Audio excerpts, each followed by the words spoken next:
Última cosa que le interesaba a Bill. Bien, vamos a adelantarnos un poco y más adelante dice,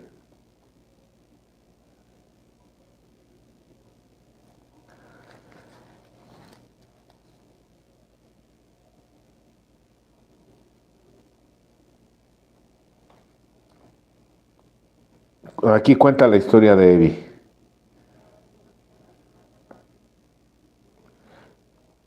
Cuando conoció a Roland H. Pero miren lo que dice. Bill escuchó atentamente cuando Evi habló del cambio que había llegado en su vida. Como lo recordó Bill, Evi subrayó especialmente la idea de que había estado sin esperanzas. Me dijo, cómo se había vuelto honesto acerca de sí mismo y de sus defectos, cómo había estado haciendo restituciones donde era debido, cómo había intentado practicar un dar que se caracteriza por no exigir nada en pago para uno mismo. Manifestó Bill. Luego, corriendo mucho riesgo, tocó el tema de la oración y de Dios. Dijo francamente que esperaba que me desanimara ante esos conceptos, pero él prosiguió diciendo que cuando había intentado la oración, incluso experimentalmente, el resultado era inmediato. No solo había sido liberado de su deseo de beber, algo muy diferente de estar en el tren de la sequedad, había encontrado paz mental y una felicidad de una clase que desde hace años no experimentaba. Eddie había narrado su sencilla historia sin una pizca de evangelismo. Aunque Bill continuó bebiendo, la visita de Eddie ocasionó que algo cambiara dentro de él. Lo bueno de lo que había dicho se adhirió a mí también, que a partir de ahí en ningún momento que estuve despierto pude apartar de mi mente ese hombre y su mensaje. Recordó pronto estuvo hablando con Lois acerca de la visita de Eddie y al llegar ella a casa después del trabajo, conforme pasaban los días, Bill continuó bebiendo y se trabó en un diálogo interior consigo mismo. Admitió que para él tenía sentido el inventario despiadado. O sea, él aceptaba el cuarto y quinto paso. Sin importar lo difícil que pudiese ser esa honestidad. Pero la práctica sobre Dios contradecía todo lo que Bill creía. Entonces lo que Bill no quería era saber nada del tema de Dios, lo del segundo y tercer paso que empieza a hablar de Dios.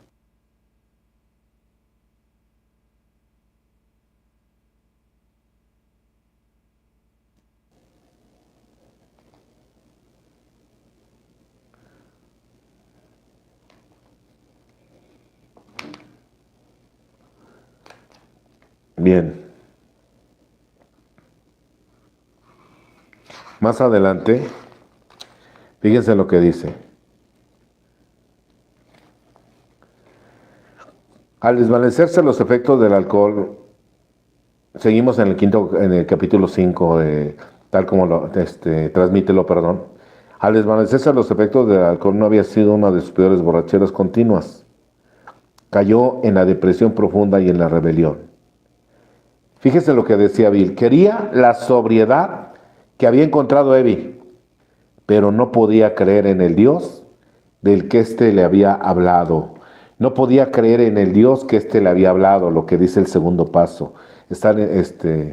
Creer en Dios o estar dispuesto a creer en Dios. No quería. Todo lo demás sí, pero no quería el tema de Dios. A los pocos días lo visitó y Evi y una vez más hablaron como lo habían hecho ante la mesa de la cocina. La visita de Evi hizo que momentáneamente Bill se sintiera menos deprimido, pero después de que se fue, Bill cayó en una profunda melancolía. Estaba lleno de culpa y remordimiento por la manera que había tratado a Lois, que con firmeza había permanecido a su lado de principio a fin. Pensó en los extraordinarios momentos que compartieron en los acantilados de Newport la noche anterior a que embarcaran hacia Inglaterra en los viajes de campamento, en los años maravillosos en que fueron unos vagabundos en la motocicleta en los triunfos y fracasos de Wall Street. Pensó acerca de la catedral de Winchester en el momento que casi había creído en Dios. Ahora Lois y él estaban esperando el final. Ahora no quedaba nada por delante, más la muerte y locura. Este era el final, era el trampolín. La horrible oscuridad se había vuelto completa, dijo Bill. En la agonía del espíritu, Una vez más pensé en el cáncer del alcoholismo que ahora me había consumido la mente y el espíritu y pronto el cuerpo. Ante él se abría el abismo. En su impotencia y desesperación, Bill gritó: haré cualquier cosa en absoluto. Había alcanzado un punto de desimple total extremo, un estado de rendición completa, absoluta, sin fe ni esperanza. Gritó: si hay un Dios, que se manifieste. Lo que sucedió a continuación fue electrizante. De pronto mi cuarto resplandecía con una indescriptible luz blanca, se apoderó de mí un éxtasis más allá de toda descripción. Toda la alegría que había conocido era tenue en comparación con esto. La luz, el éxtasis. Durante un tiempo no estuve consciente de nada más. Luego, visto con los ojos de la mente, estaba ahí una montaña, y yo estaba de pie en la cumbre, en donde soplaba un gran viento que no era de aire, sino de espíritu. Con una fuerza grande y pura soplaba a través de mí. Entonces llegó el pensamiento resplandeciente: eres un hombre libre. No sé en absoluto cuánto tiempo permaneció en ese estado, pero por último la luz y el éxtasis descendieron gradualmente y de nuevo vi la pared de mi cuarto. Al estar más en calma, me embargó una paz acompañada de una sensación difícil de describir. Llegué a estar gradualmente consciente de una presencia que parecía un verdadero mar de espíritu vivo. Reposé en las playas de un mundo nuevo. Esto pensé: esto debe ser la gran realidad, el Dios de los predicadores. Muy bien. Entonces, de acuerdo al libro de Transmítelo, de acuerdo a esta experiencia de Bill, el paso más importante en esta experiencia de Bill sería el segundo y tercer paso. En esta experiencia de Bill sería el segundo y tercer paso. En esta experiencia de Bill, o sea, en esta experiencia, admitía todo, aceptaba todo, pero lo que no quería es aceptar a Dios. Entonces, cuando Bill da los pasos que no quería dar, es cuando funciona el milagro en su vida. Entonces, de acuerdo a esta historia, el paso más importante sería: él llegó a creer y clamó. Entonces sería el segundo y el tercero, los pasos más importantes. Obvio que van acompañados de una derrota, pero lo que no quería hacer era el tema de Dios. Bien, de acuerdo a la historia de Bill, ese sería el paso más importante. Bien, ahora vamos a ver en el libro azul la historia del Dr. Bob. Bien.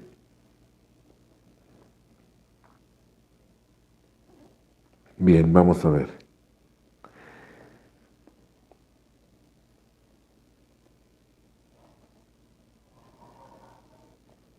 Aquí es cuando se conocieron. Estamos en el capítulo Una visión para ti. La historia del Dr. Bob.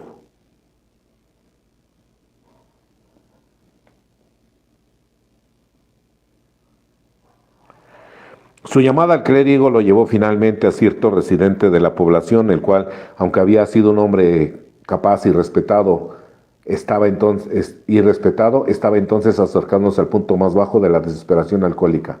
La situación era la de siempre: el hogar en peligro, la esposa enferma, los hijos desorientados, las cuentas sin pagar, la reputación por los suelos. Tenía un deseo desesperado de dejar de beber, pero no encontraba la salida. Después de haber ensayado casi todas las vías de escape, dolorosamente consciente de que había algo anormal en él, el hombre no podía darse cuenta cabalmente de lo que quería decir ser alcohólico. Estamos hablando de la historia del Dr. Bob. En el capítulo Una visión para ti, libro azul. Cuando nuestro amigo contó su experiencia, el que lo escuchaba estaba de acuerdo en que toda la fuerza de voluntad de que pudiera hacer acopio no podría hacerle dejar de beber por mucho tiempo.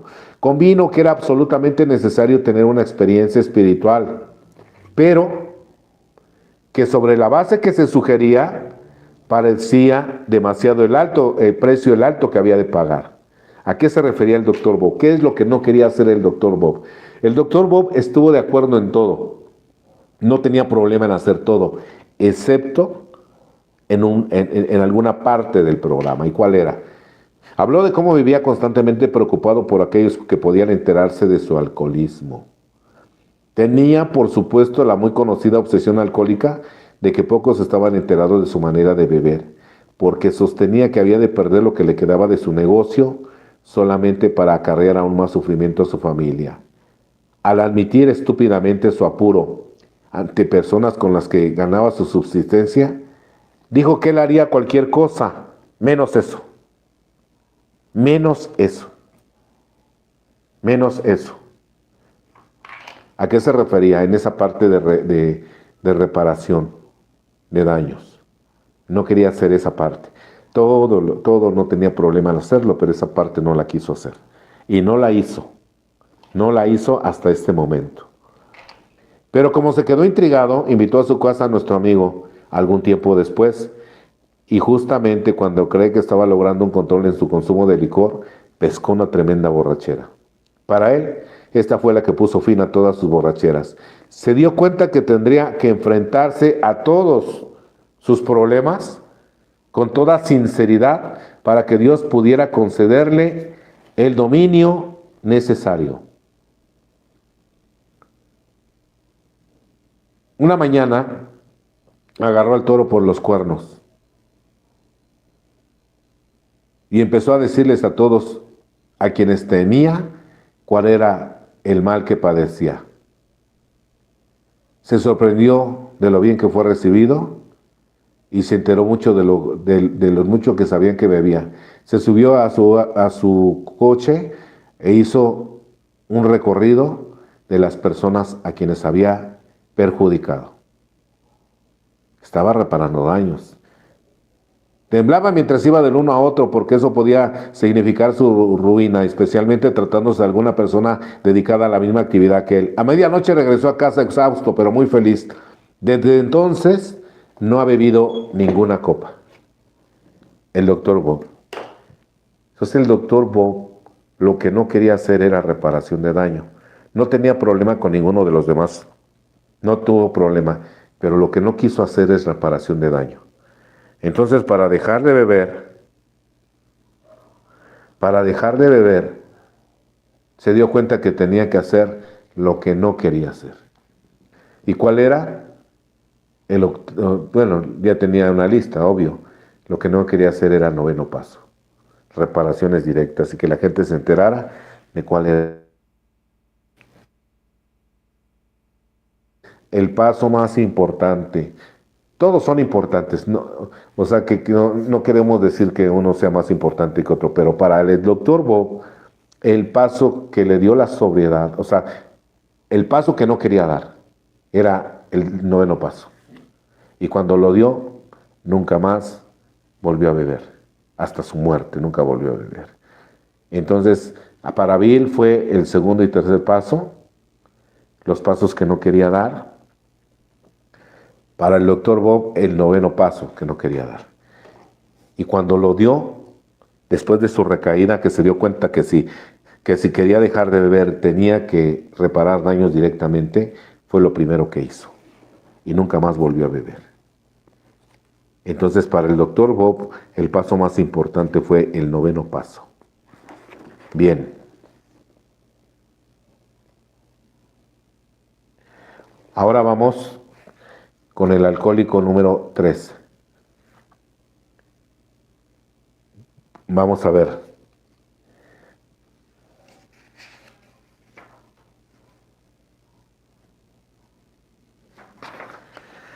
Dice, luego dice, me preguntaron si creía en un poder superior. Eso no me causó ninguna dificultad, ya que nunca había dejado de creer en Dios. O sea, él no tuvo problema con el segundo paso, ni el primer paso, ni con ninguno. Luego me preguntaron si creía en un poder superior, lo que es el segundo paso, creer en un poder superior.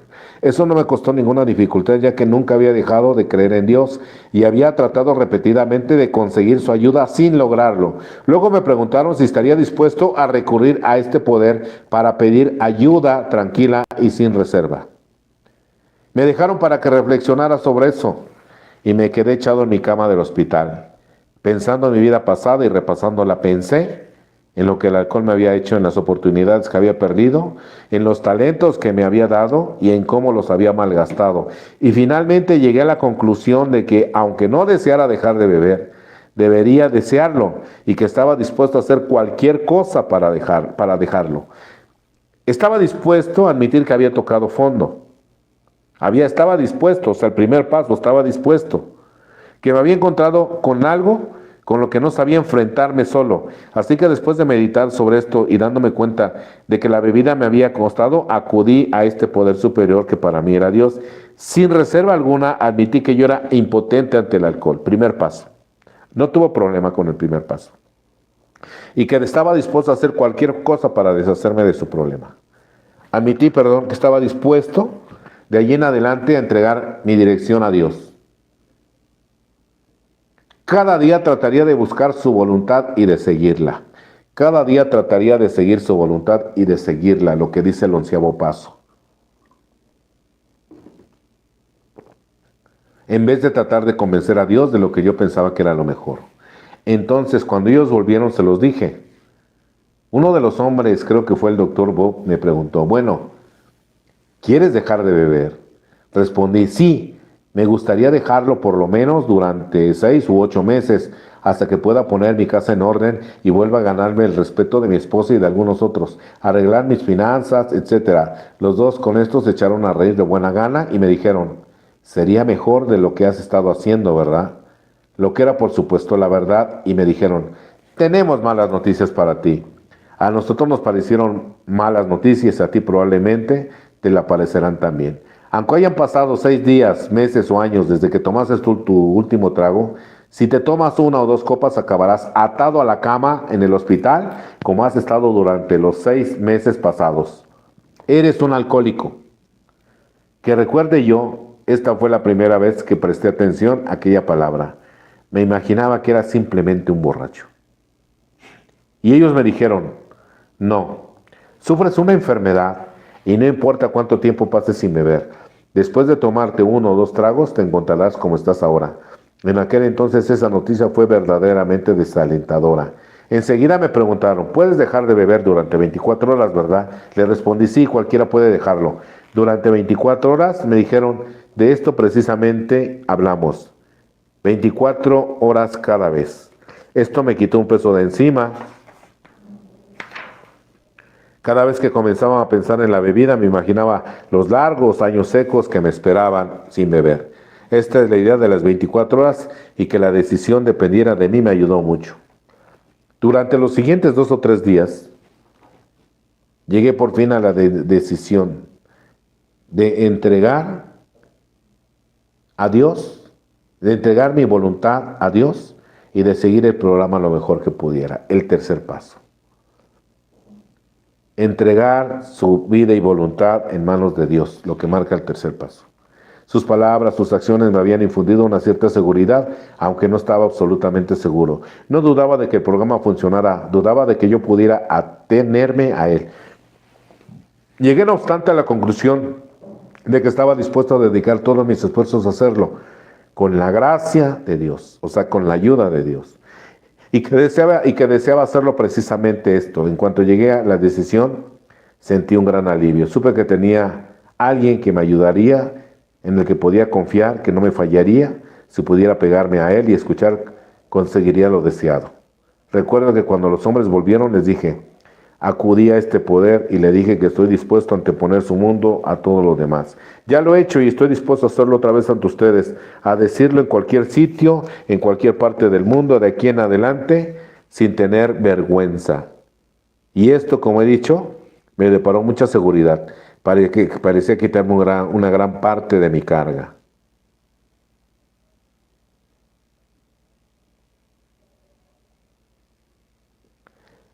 Me acuerdo haberles dicho también que iba a ser muy duro, porque hacía otras cosas, fumaba cigarrillos, etc.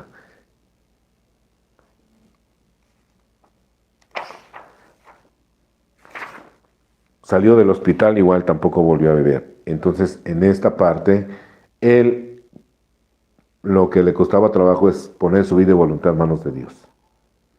tercer paso.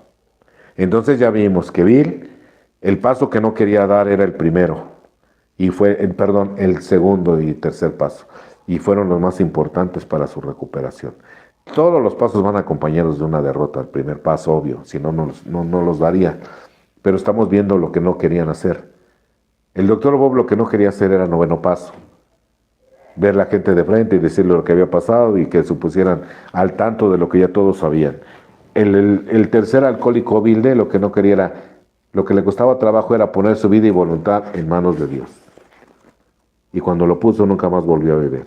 Ahora nos vamos a la parte donde hay historiales en este libro azul y vamos a ver algunas historias.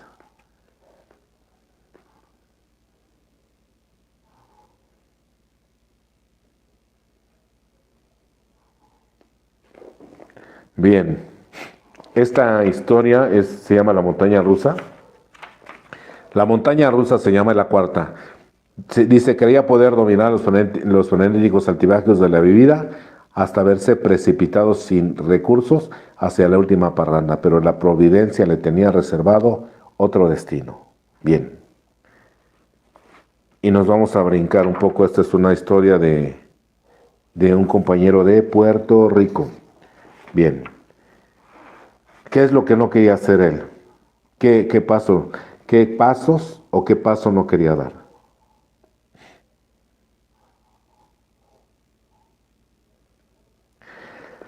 Dice, ante esa pavorosa situación, mi madre hizo arreglos para hospitalizarme el 9 de diciembre de 1949, día en que se me dio de alta. Recibí la visita de una dama continental que me habló de Alcohólicos Anónimos y me invitó a una reunión a la cual acudí. Me interesó la idea, pero estaba lleno de complejos y reservas. Dada mi temprana edad, todavía no quería resignarme a la derrota, o sea, no quería dar el primer paso, mucho menos los demás, obvio, pero ahora el primer paso era el que no quería dar, la derrota. Pensaba que en alguna forma podría beber moderadamente. Esas reservas me llevaron a beber otra vez para enero de 1950. Fui despedido fulminantemente de mi empleo. Este fracaso en el trabajo sirvió de pretexto para que me entregase una continua borrachera. Recuerdo que el 31 de enero fui a buscar a mi último cheque. Invité a un amigo de parranda y compró 1 litro de ron. Dije al amigo que me esperara en el bar mientras iba a llevar a mi madre algún dinero.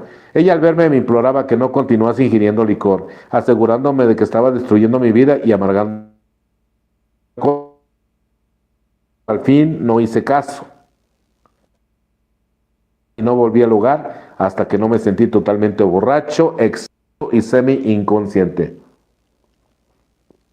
Desesperada, mi madre recurrió a la ayuda de la religión. Mi situación era horrible, pues estaba al borde del delirium tremens. Fuimos a un servicio religioso donde me aconsejaron y tocaron las puertas de mi corazón, despertando fibras sentimentales que hasta entonces habían estado durmientes. Valiéndome de la ayuda de la religiosa, permanecí en la abstinencia alrededor de 10 meses. Aunque aquello era un récord para mí. Sin embargo, todavía albergaba la esperanza de que después de recuperarme física y moral y espiritualmente, podría beber con control como otras personas lo hacían. Durante esos meses de sobriedad estuve en algunas reuniones de Alcohólicos Anónimos, pero siempre con la reserva mental. O sea, no quería dar el primer paso. Siempre con la reserva mental de que en un futuro no lejano podría convertirme en un bebedor moderado, hasta que llegó el día y que me dispuse a hacer la prueba que resultó la debacle. En enero de 1951 me encontraba en las mismas condiciones calamitosas, físicas y mentales en que estuviera en febrero de 1950. Durante 5 o 6 meses estuve zozobrando en el mare magnum del alcoholismo. Allá para la primera semana de julio, fui a parar con un compañero de empleo a mi famoso pueblo natal, Naguabo. Hoy día ese amigo es un entusiasta, ha sido miembro de Alcohólicos Anónimos. La borrachera que él cogiera en aquella época se prolongó por 3 días, mientras mi madre, desesperada en Santurce, se buscaba por todos los mesones. Alguien le puso un telegrama para que fuera a buscarme y en la mañana del 8 de julio me trajo al hogar. Todo ese día, que era lunes, y el otro día martes, estuve recluido en cama, dándome cuenta que en realidad yo no podía beber normalmente y que yo era un enfermo alcohólico y que seguiría siendo un alcohólico para toda mi vida. Imploré a Dios fervorosamente para que me indicara el camino a seguir. Poco rato después me levanté para ir al comedor a beber agua y al fijarme en el almanaque vi que era martes y enseguida pensé en la reunión que celebraba esa noche Alcohólicos Anónimos. En el resto del día las letras de AA aparecían como dos símbolos de salvación en mi mente y hasta me parecía oír que alguien las hacía sonar como dos campanas junto a mi lecho. Sentía que mi espíritu revivía con un entusiasmo y anhelo de renovación que nunca había experimentado. Esa noche bien temprano encaminé mis pasos hacia la casa parroquial San Agustín en Puerta de Tierra, donde celebraban sus reuniones el grupo San Juan de Alcohólicos Anónimos. En esa reunión memorable para mí, del 9 de julio, por primera vez me di cuenta del problema tan grande que tenía con el licor. Me convencí de que era un enfermo y que mi salvación estaba en Alcohólicos Anónimos, que tan gratuitamente me ofrecía el medio eficaz para arrestar el insidioso padecimiento alcohólico. Vi entonces con claridad meridiana lo que por año y medio no había podido comprender debido a mi mente que no había sido lo suficientemente receptiva. La necesidad que tenía de dar con sinceridad y sin ninguna reserva el primer paso del programa. Esa noche mi admisión fue incondicional. Acepté que soy impotente contra el alcohol y que mi vida se había hecho indisciplinable y me dispuse a seguir con humildad y entusiasmo y su cronología, secuencia, los otros 11 pasos del programa recuperativo.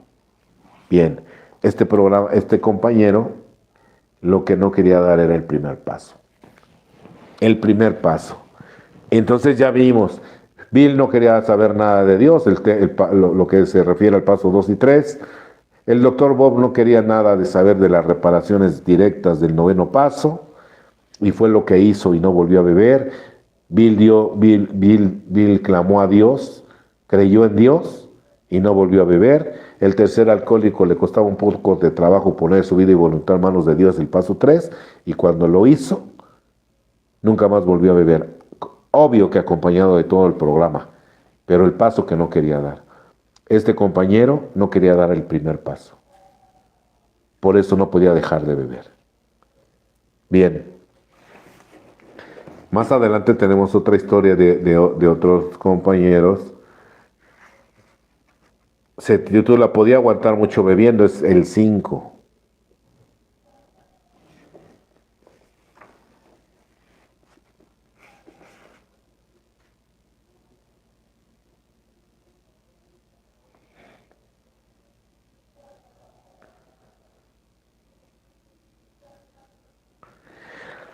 Dice: volví a emborracharme, pero esta vez desastrosamente. Fue tan grande la borrachera como la última que había dejado atrás en Puerto Rico. También es de Puerto Rico. Continué bebiendo y mi hermano mayor me hizo abandonar su casa. Después le estaba creando problemas a él y a los demás. Decidí vivir solo, pero esto tampoco dio resultado. En el año 1947 decidí casarme con la que hoy es mi esposa. Los primeros meses viví periódicamente, alguno que otro día, pero cuando empezó a surgir pequeños problemas en el hogar, volví a la carga repetidamente. Mi esposa trató de ayudarme de lo que pudo, pero no le fue posible hacer nada en mí. Continué mi carrera desenfrenada y sufrí una de las experiencias más grandes de mi vida al tener que recluir en un hospital de psiquiatría. Pude estar sobrio por un tiempo a base de miedo, pero el miedo poco a poco se fue quitando. Olvidé esa triste experiencia y volví a beber. Hace 2 meses que estaba sobrio, haciendo un esfuerzo sobrehumano. Un pequeño problema emocional me llevó a ese primer trago y volví a caer en la derrota. Pero gracias a Dios, para conseguir el triunfo, estuve bajo los efectos del licor por espacio de 5 meses. Pedí a Dios todas las noches antes de acostarme que me alejara de ese primer trago el día siguiente. Visité al doctor, me sometí a los tratamientos más rigurosos, visité templos religiosos y nada de eso fue efectivo. Pero como siempre digo, llegó un día en que mi poder superior oyó mis ruegos. En aquellos días de tortura y llevando una vida muy insegura, conocí a un joven, hoy mi buen amigo y compañero de Alcohólicos Anónimos, que tenía el problema de la bebida igual que yo y que estaba buscando solución al mismo. Este buen hombre me dijo que existía un grupo de exborrachos que se reunía para mantenerse sobrios.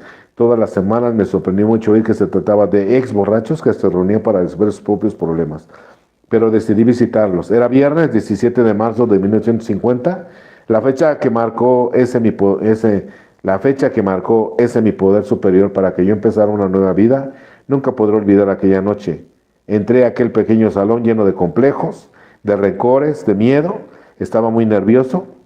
Creí que iban a recriminarme por las faltas que había cometido, pero cuál no sería mi asombro al ver la sinceridad con que me trataban y al ver la humildad con que aquellos hombres y mujeres admitían ser alcohólicos. Me sentí mejor, pues en aquel momento me di exactamente cuenta de que no estaba solo y que este grupo de hombres y mujeres estaban prestos a ayudarme. Fue tal mi alegría que pedí permiso para decir algunas palabras. Tenía muchas cosas en mí adentro que me estaban mortificando y esperaba que se me presentara una oportunidad. Para decírselas. Alguien que entendiera mis problemas. En ese momento anhelando estaba entre los míos y sabía que iba a entenderme. Esa misma noche, para bien mío y con humildad y sinceridad, admití ser un alcohólico. Primer paso. Primer paso. Y por último, bueno, en este libro, hasta la flor más bella se marchita. Bien, ¿qué es lo que no quería hacer esta mujer? Dice que esta mujer llegó a Alcohólicos Anónimos. Durante mi primer año en Alcohólicos Anónimos persistí en mis actitudes y me conformaba con no beber y cumplir con mis obligaciones cotidianas. Como perfeccionista que soy, había incrementado de tal manera que no me daba tiempo ni para respirar. Vivía nuevamente compulsivamente. Trabajaba, estudiaba, hacía yoga, asistía a mis juntas de Alcohólicos Anónimos, corría de madrugada, pero también me alejaba de la gente. Tenía miedo de ser agredida, me sentía marginada e inferior. Ya sin el analgésico del alcohol, resurgieron todos mis complejos e inseguridades. Los fines de semana comía y dormía también exageradamente. Por otro lado, durante ese primer año sin beber, me llené de resentimiento hacia mis padres. Los culpaba por mi alcoholismo. Parecía que nunca podía volver a vivir en armonía. El segundo año conocí al compañero que habría de ser mi padrino en Alcohólicos Anónimos. Con su orientación descubrí que mi principal problema era el espiritual. Había enterrado a mi espiritualidad en lo más profundo de mi inconsciente, y eso me hacía estar profundamente amargada y resentida con todo lo que me rodeaba. Aprendí a perdonarme y a perdonar a mis padres. Regresé a vivir con ellos. Porque como me dijo mi padrino, tienes que aceptar tu origen y necesitas reparar los daños que has ocasionado. Sin esas dos cosas no podrás empezar a progresar dentro del programa de Alcohólicos Anónimos. Le hice caso, pedí perdón a mis padres, regresé a vivir con ellos. Sin embargo, mis resentimientos no me permitían vivir armónicamente. En la tribuna del grupo acepté en voz alta. Mi padrino desempeñaba un servicio de Alcohólicos Anónimos y yo andaba con él de la Seca a la Meca. En fin, viví por primera vez el placer de servir al prójimo. Sin embargo, la experiencia más importante en ese año fue el de sentir que la idea de Dios no era incompatible con mi nueva manera de pensar.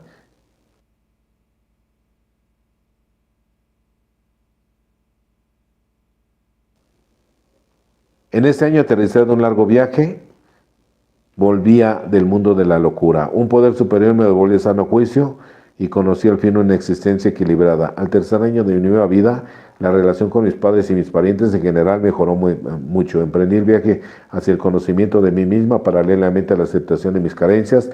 Trabajé de defectos. En mi cuarto año fue bellísimo. El día de la boda sentí que Dios me entregaba de blanco resentimientos. Habría que perdonar. Entonces esta compañera lo que no quería era perdonar.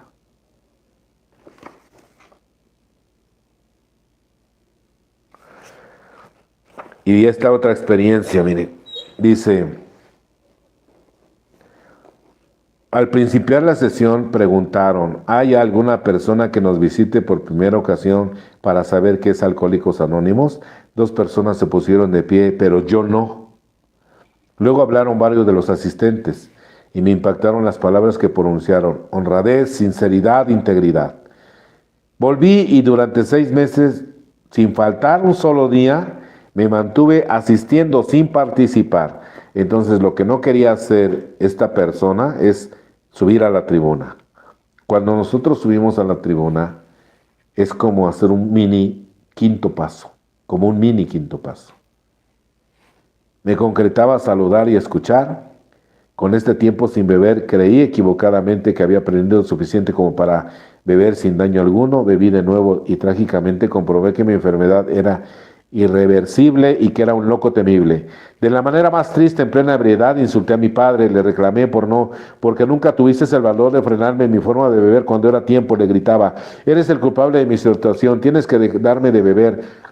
Sé que me encontraba ensangretado y con vagas imágenes de la pelea con mi padre, con mi propio padre. Me encerré víctima de remordimiento, creí que no volvería a cobrar un sano juicio. Merecía el peor de los castigos. Afortunadamente, algunas frases escuchadas en Alcohólicos Anónimos me sacaron de aquel triste estado y con decisión fue a ver a mi doctor de la clínica. Le expuse mi problema y mi situación, me escuchó y me recomendó que fuera un grupo de Alcohólicos Anónimos. Tristemente le confesé que ya había estado en uno. Me sorprendió y entonces optó por enviarme al psiquiatra. En el tratamiento me aplicaron electrochoque y luego de un tiempo volví con mi doctor, quien me volvió a recomendar que asistiera a un grupo de Alcohólicos Anónimos. Reingresé y no he vuelto a beber. Ciertamente han operado cambios profundos. Acepté que el alcohol me había derrotado, entendí y practiqué el plan de las 24 horas. Hoy no bebo, pase lo que pase, mañana ya llegará, ayer ya se fue. Físicamente me restablecí, he aprendido a respetar y ser respetado por medio del ejemplo de mis compañeros y de la literatura de Alcohólicos Anónimos. Creo haber leído toda la que ha estado a mi alcance. Comparto mi experiencia de bebedor y de cómo soy ahora. Ahora sí sube a tribuna, fíjense, ahora sí sube a tribuna. Comparto mi experiencia de bebedor, de cómo soy ahora con quienes acuden al grupo a saber de Alcohólicos Anónimos. Creo que soy portador de un testimonio de la efectividad de Alcohólicos Anónimos. Si yo he podido, sin duda, ellos también podrán. Entonces nos damos cuenta de lo que él no quería hacer, era subir a tribuna. No quería subir a tribuna. Bien, ya vimos esta y vimos esta. Hay una parte del doctor Bueno y los buenos veteranos. Eso es breve, mire. Dice, el doctor Bob citó otro punto de identificación de la asociación de ambos en el grupo Oxfordville en Nueva York durante 5 meses y John Akron durante 2 años y medio, pero había una diferencia importante. Bill había adquirido su ideal de servicio, yo no. Por eso él dice que a Bill le había servido. También otro dato importante, ahorita no lo encontré para leérselos, pero dice Bill que él cree que la posible recaída de Eddie fue que él no le gustaba transmitir el mensaje tanto. Había dejado de transmitir el mensaje. O sea, había dejado de practicar el paso 12. Lo que hoy conocemos en AA como el paso 12. Bueno, ahora en algunas experiencias. Yo me identifico con esto porque yo realmente no quería dar el primer paso, no quería aceptarme alcohólico. No quería aceptarme alcohólico. No quería aceptarme alcohólico. Entonces, hasta que pasó el tiempo y se agotaron todos mis recursos y pues ya, después como de 2 años tuve que aceptar que era alcohólico, aunque no había yo bebido, porque estaba yo preso.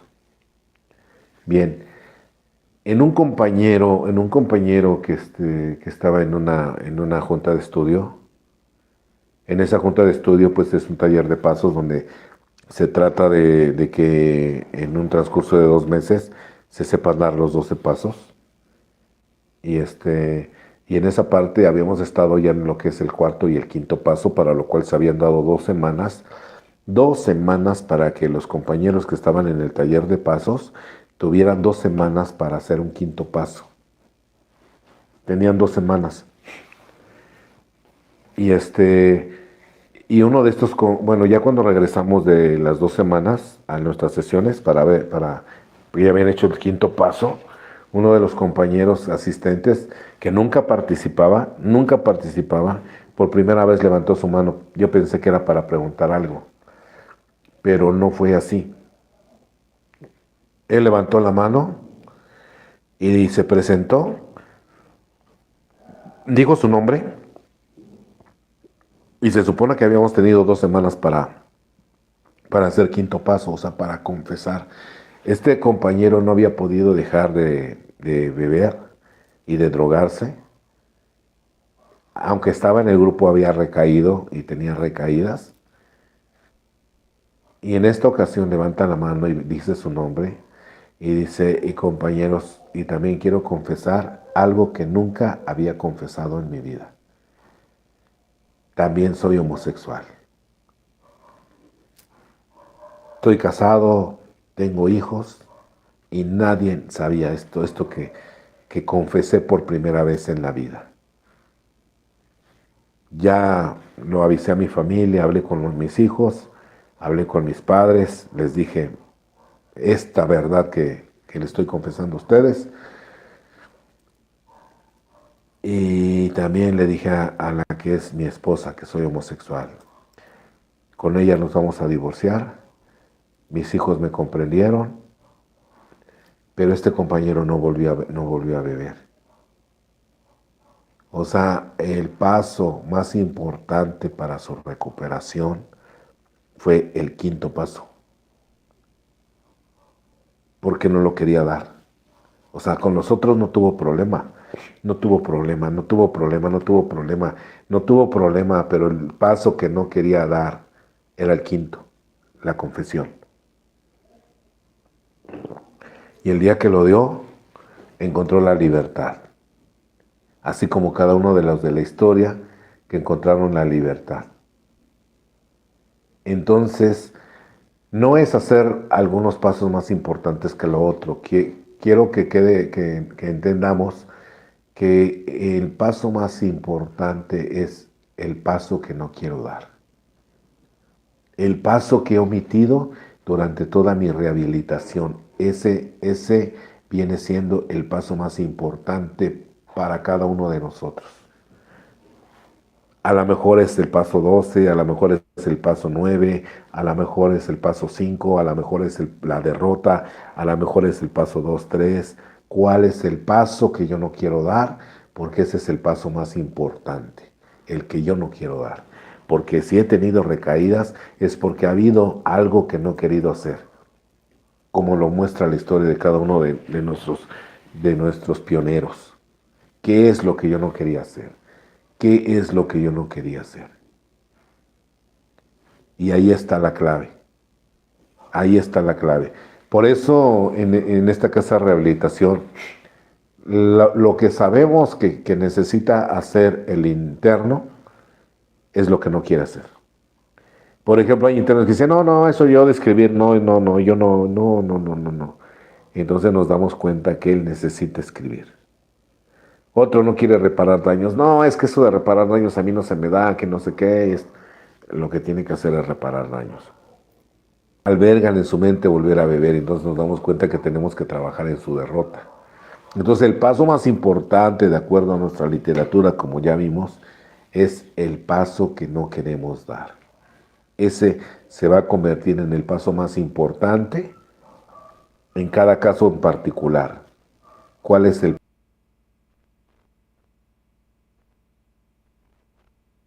paso que yo no quiero dar? ¿Cuál es el paso que yo no quiero dar? En una ocasión por ahí platicando con alguien que era mujer, y en una plática me platicaba que había vuelto a sacar a su hijo de prisión. Y ya platicando después de la junta, le decía, es que tú sabes que si tú haces eso, estás fomentando su adicción, o sea, eso no puede ser, o sea, ya lo sacaste 2, 3 veces y lo sigues sacando y eso hace que él vuelva a delinquir porque sabe que lo vas a sacar, no ha sufrido sus propias consecuencias, él mientras no sufra sus propias consecuencias, él no va a aprender, él es un adicto tiene que sufrir las propias consecuencias. Y en un arranque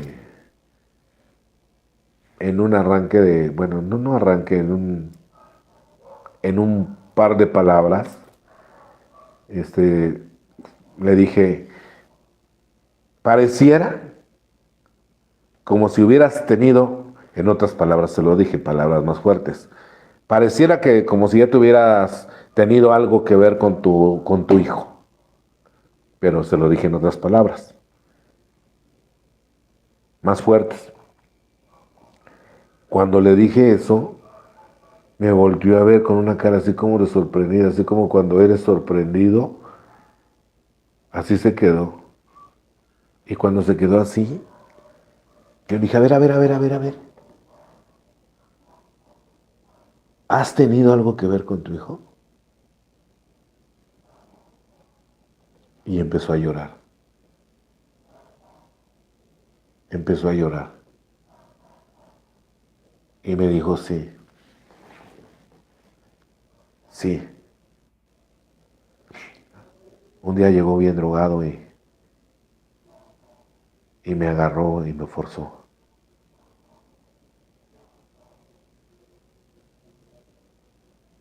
Me agarró y me forzó. Pero con la experiencia, compañeros, que da el programa, sabemos que debemos sondear todo, dice minucioso.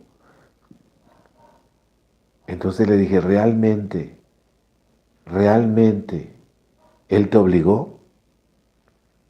Viéndola a los ojos. ¿O te dejaste? Sinceramente. Vuelve a agachar la mirada y vuelve a llorar. Y dice, pude defenderme, pero me dejé.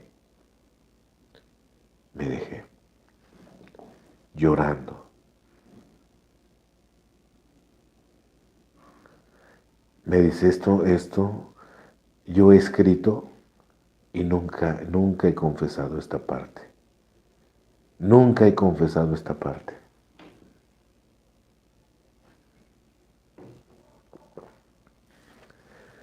Entonces el paso más importante es el paso que no queremos dar. Ese es el paso más importante, el que no queremos dar. Esta otra historia que voy a contar la he contado varias veces, ya de un veterano de más de 20 años que llegó a prisión por el delito de homicidio. Por el delito de homicidio. ¿Cuál es el paso que no quiso dar? O que no quiso volver a practicar, porque los pasos son herramientas que se tienen que ir practicando. Ok, el paso que no quiso dar este compañero fue el quinto, confesión.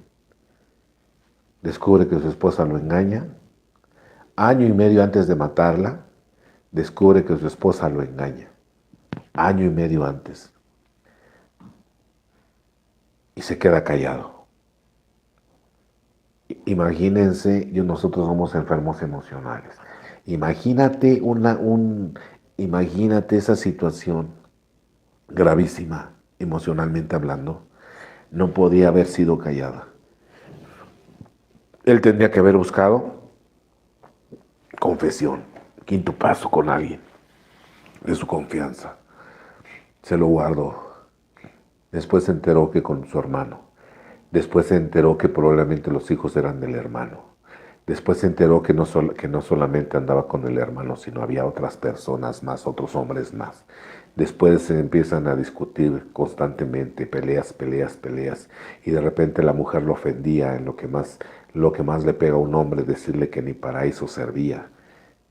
Y empezaron las discusiones. Entonces imagínate, la olla express se empezó a llenar. La olla express se empezó a llenar, a llenar, a llenar, a llenar. Y el compañero estando en grupo y el compañero estando en servicio, pero ya no aguantaba las juntas. Y se salía antes de que terminaran las juntas. Se salía, ya no aguantaba nunca, nunca lo confesó. Y un día explotó en ira. Empezaron a discutir y la terminó matando. Le destrozó el cráneo con un tabique. ¿Cuál era el paso más importante que tenía que haber dado él? El quinto paso. Esto que tenemos es una enfermedad, perversa enfermedad del alma. Cuando yo supe la historia de mi compañero, ¿saben qué? No la vi como su enfermedad. Dije, esa es la enfermedad que yo tengo. Y si mi compañero lo pudo hacer, yo también puedo llegar a hacer eso, si me descuido. Entonces, este programa es de reflexión para que nosotros nos demos cuenta qué es lo que no, cuáles son los pasos que no quiero dar o cuál es el paso que no quiero dar. Porque ese paso en mi recuperación se va a convertir en el paso más importante, porque acordémonos que tenemos de practicar estos pasos para toda nuestra vida. Solo por hoy para toda nuestra vida. Solo por hoy para toda nuestra vida. Nuestra enfermedad es crónica, progresiva y mortal. Crónica, progresiva y mortal. No estamos jugando, no estamos teorizando, dice nuestra literatura. Esa es una realidad. Entonces el paso más importante. ¿Cuál es el paso que no quiero dar? Que le doy la vuelta, que lo omito, que por años no he querido hacerlo. Porque ese es el paso. El que no quieres dar es el paso que tienes que dar para que seas bendecido por toda la gracia del programa de AA. Ese es el paso. De acuerdo a nuestra literatura y de acuerdo a lo que hemos visto. Vamos a ver si podemos ver algunos mensajes. Vamos a ver.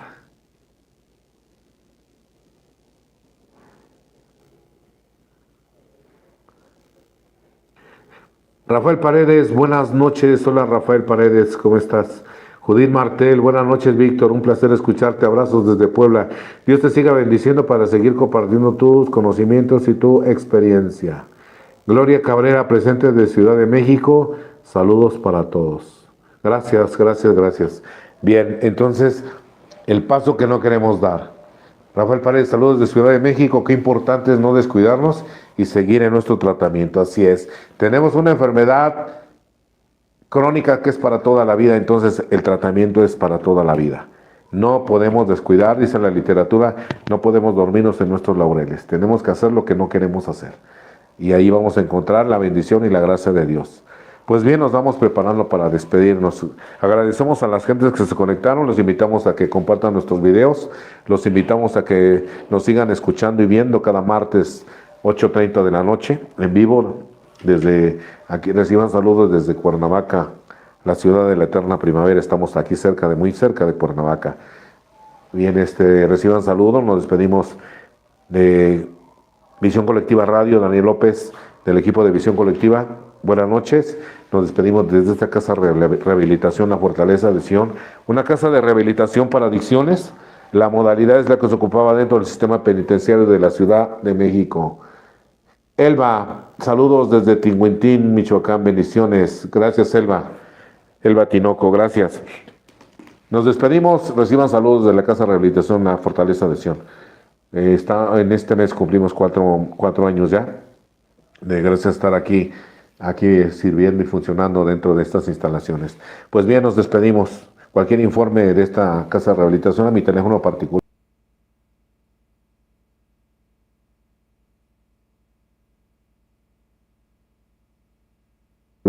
Sí, deseándoles a todos muy felices 24 horas. Nos vemos el próximo martes mediante. Gracias a todos. Buenas noches.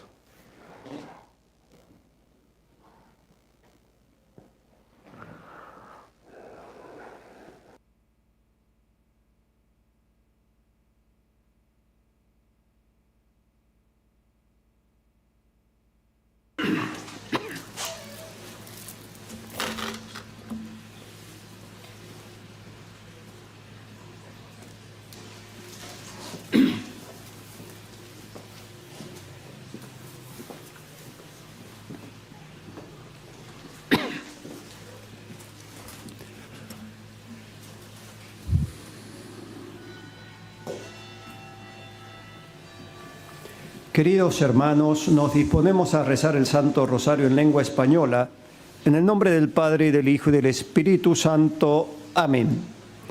En el santuario de Lourdes, en Francia, y desde la gruta en la que la Santísima Virgen se apareció 18 veces a Santa Bernardita, nos disponemos a rezar el Santo Rosario junto a los peregrinos aquí presentes y a cuantos nos siguen a través de la cadena de televisión EWTN y del sitio internet del santuario.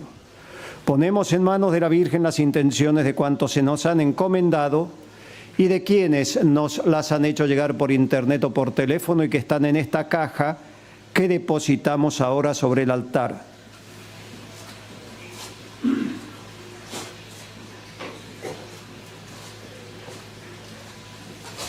Pedimos por el Papa León, por todos los niños enfermos, por los padres que sufren junto a sus hijos, por los padres que han perdido un hijo.